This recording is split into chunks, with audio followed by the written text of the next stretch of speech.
Carissimi Raffaella e Nicola, siete venuti insieme nella casa del Padre perché la vostra decisione di unirvi in matrimonio riceva il suo sigillo e la sua consacrazione davanti al ministro della Chiesa e davanti alla comunità. Voi siete già consacrati mediante il battesimo. Ora Cristo vi benedice e vi rafforza con il sacramento nunziale, perché vi amiate l'un l'altro con amore fedele e inesauribile e assumiate responsabilmente i doveri del matrimonio. Pertanto, vi chiedo di esprimere davanti alla Chiesa le vostre intenzioni.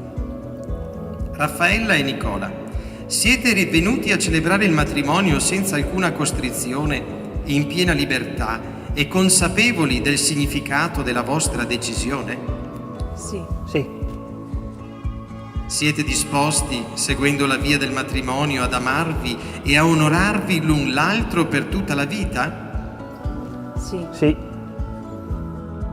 Siete disposti ad accogliere con amore i figli che Dio vorrà donarvi e a educarli secondo la legge di Cristo e della sua Chiesa? Sì. I parrocchiani sono sordi, hanno detto che è un po' più forte. Nicola, vuoi accogliere Raffaella come tua sposa nel Signore, promettendo di esserle fedele sempre, nella gioia e nel dolore, nella salute e nella malattia, e di amarla e onorarla tutti i giorni della tua vita? Sì.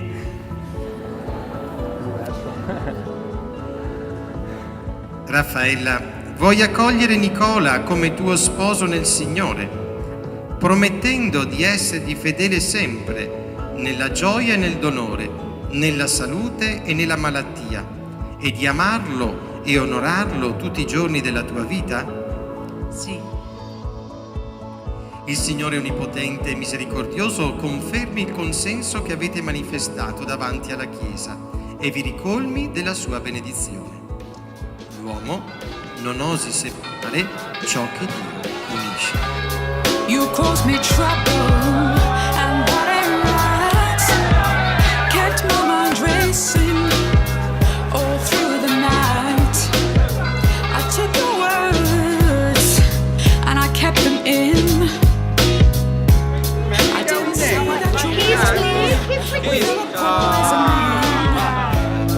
When you brought all that darkness to my door, on the floor, but you won't keep me down, because life, you got to live it. Love, you've got to give it. Faith, you've got to keep it. Hope, you gotta believe it.